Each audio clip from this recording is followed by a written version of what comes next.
বন্ধুরা, আমাদের রূপায়ণ নমিজ ব্লগে তোমাদের সবাইকে অনেক অনেক স্বাগত আর অনেক ভালোবাসা। আজকে তোমাদের আমি করে দেখাবো এগ তড়কা।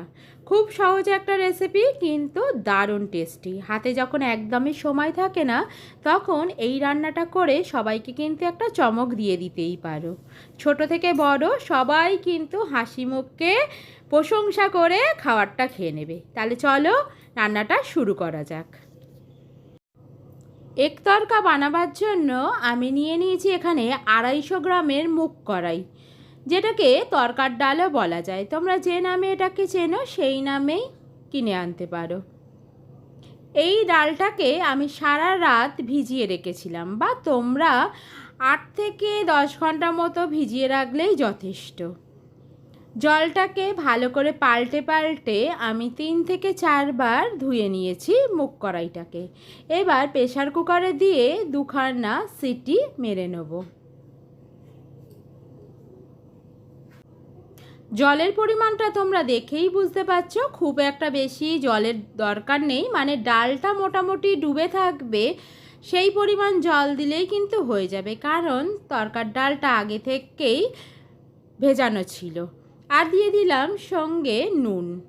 তাহলে চলো সিটি মারা অবধি অপেক্ষা করি।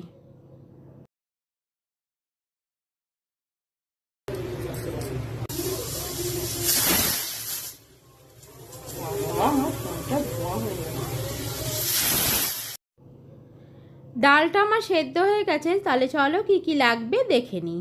এখানে নিয়েছি কুচনো পেঁয়াজ, কুচিয়ে রাখা টমেটো, কুচিয়ে রাখা কাঁচা লঙ্কা, গ্রেট করা আদা আর গ্রেট করে রাখা রসুন।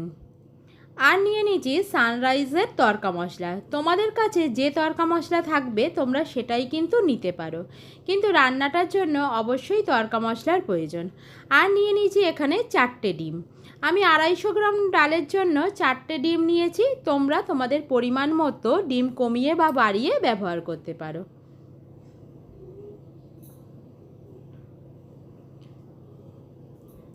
আমার ডালটা একদম যেরকম চাই সেরকম ভালোভাবে সেদ্ধ হয়ে গেছে। এবার রান্নাটা শুরু করা যাক। এই রান্নাটা আমি সর্ষের তেলেই করব, তাই প্রথমেই কড়াই সর্ষের তেল দিয়ে দিলাম। এবার সর্ষের তেলটা গরম হলে এর মধ্যে ডিমগুলো ফাটিয়ে একে একে দিয়ে দেবো, কারণ ডিমগুলো আগে আমি একটু ভেজে নেব। ডিমটা ততক্ষণ ভাজা হোক, তার মধ্যে আমি কিছু কথা বলে দিই যে ভিডিওটা যদি ভালো লেগে থাকে অবশ্যই লাইক কমেন্ট শেয়ার করে দেবে, আর চ্যানেলটাকে সাবস্ক্রাইব করে দিয়ে অবশ্যই আমাদের পাশে থাকবে। আর যারা ফেসবুক পেজ থেকে দেখবে তারা কিন্তু অবশ্যই এই পেজটাকে ফলো করে দেবে। রান্নাটা কেমন লাগছে সেটাও কিন্তু অবশ্যই ভালোভাবে জানাবে। তোমরা ট্রাই করছো কি না সেটাও আমাদেরকে জানাবে। আর আমাদের ভিডিও দেখে তোমরা কী কী রান্না ট্রাই করেছো সেগুলোও কিন্তু আমাদেরকে জানাবে। তাহলে চলো রান্নাটা দেখা যাক।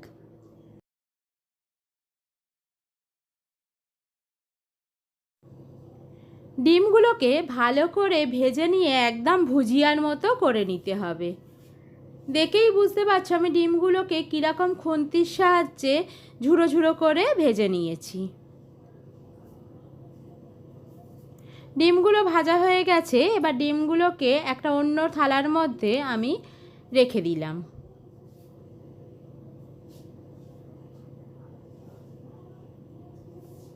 এবার আবার ওই পাত্রের মধ্যেই আমি তেল দিয়ে দিলাম, সর্ষের তেল। তেলটা গরম হওয়া পর্যন্ত অপেক্ষা করব। দেখো এখানে তেলটা গরম হয়ে গেছে বেশ। এবার এর মধ্যে 2টো শুকনো লঙ্কা দিয়ে দিলাম। এবার পেঁয়াজ কুচিটাও দিয়ে দেবো।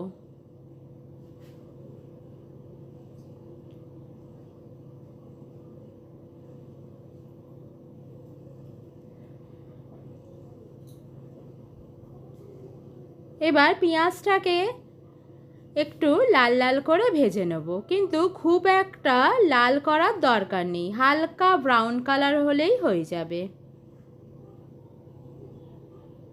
মানে এতটুকুই ভাজবে যাতে পেঁয়াজের কাঁচা গন্ধটা যাতে কেটে যায়। এর থেকে বেশি ভাজার কিন্তু খুব একটা দরকার নেই। দেখতেই পাচ্ছ কীরকম একটা ব্রাউন কালার চলে এসছে। এবার এর মধ্যে দিয়ে দেবো রসুন গ্রেট করা, বা তোমরা এখানে রসুন কুচিরও ব্যবহার করতে পারো। এবার রসুনটাকে দিয়েও ভালো করে ভেজে নিলাম।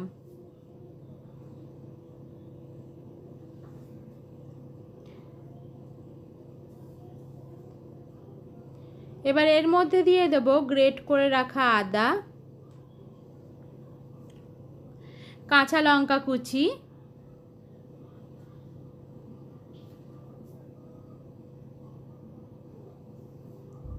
দিয়ে ভালো করে আবার একটু নেড়ে নেব।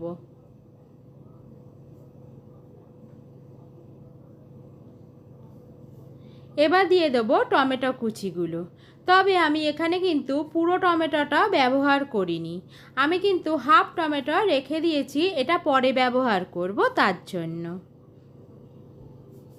তাই জন্য পুরো ভিডিওটা তোমরা মন দিয়ে দেখো, কোনো জায়গা স্কিপ না করে।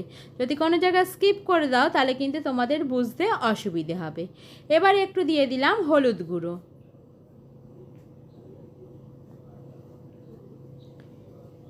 এখানে সামান্য জল দিয়ে দেবো যাতে মশলাগুলো আমার পুড়ে না যায়।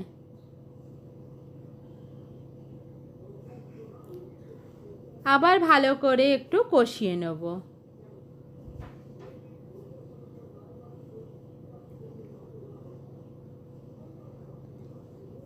দেখো এখানে মশলা থেকে তেল ছেড়ে দিয়েছে। এবার সেদ্ধ ডালটা আমি মশলার মধ্যে মিশিয়ে দিলাম।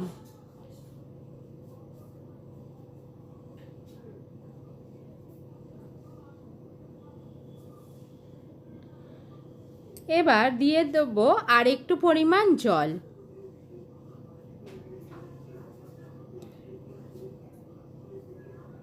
এইটায় খুব বেশি জলের ব্যবহার করার দরকার থাকে না, কারণ তরকার ডাল একটু ঘন ঘন মতনই হয়।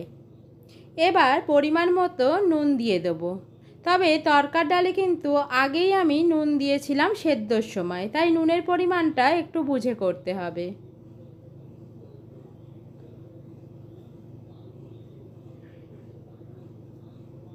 এবার দিয়ে দেবো সামান্য চিনি। তবে যারা চিনি পছন্দ করে না তারা কিন্তু স্কিপ করতে পারো, কিন্তু চিনি দিলে টেস্টটা বেশ ভালো হয়। এবার যে তড়কা মশলাটা ছিল সেই তড়কা মশলাটাও আমি এই সময় মিশিয়ে দেব। আর দিয়ে দেবো এর মধ্যে যে কুচনো টমেটোটা ছিল, যেটা হাফ আমি রেখেছিলাম, সেটাই এর মধ্যে এখন মিশিয়ে দিলাম। এবার ভালো করে সব জিনিসগুলোকে মিশিয়ে নেব ডালের মধ্যে।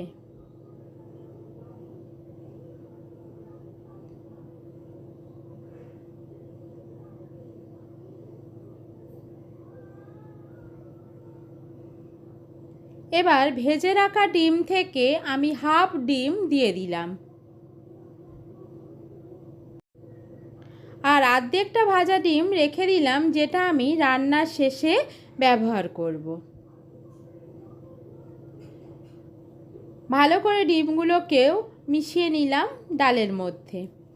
এবার 5 থেকে 7 মিনিট আমি এইভাবেই ফুটিয়ে নেব। দেখেই বুঝতে পারছো কতটা ঘন ঘন মতো হয়েছে। এই রান্নাটা আমার প্রায় শেষ হয়ে এসছে। এবার এর মধ্যে দিয়ে দিলাম বাকি ডিমগুলো। এখানে ধনেপাতা থাকলে তোমরা কিন্তু ধনেপাতার ব্যবহার করতে পারো, তবে আমার কাছে ছিল না বলে আমি এই সময় ধনেপাতার ব্যবহার করিনি। আমার রান্নাটা এখানে প্রায় হয়ে এসছে। তাহলে বন্ধুরা তোমরা দেখতেই পেলে কত সহজে এগ তড়কা বাড়িতেই আমরা বানিয়ে নিতে পারি আমাদের বাড়িতে থাকা জিনিসপত্রগুলো দিয়েই। তাহলে বন্ধুরা আজকে এই পর্যন্তই, দেখা হবে আবার নতুন কোনো ভিডিওতে। তাহলে আজকের মতো টাটা।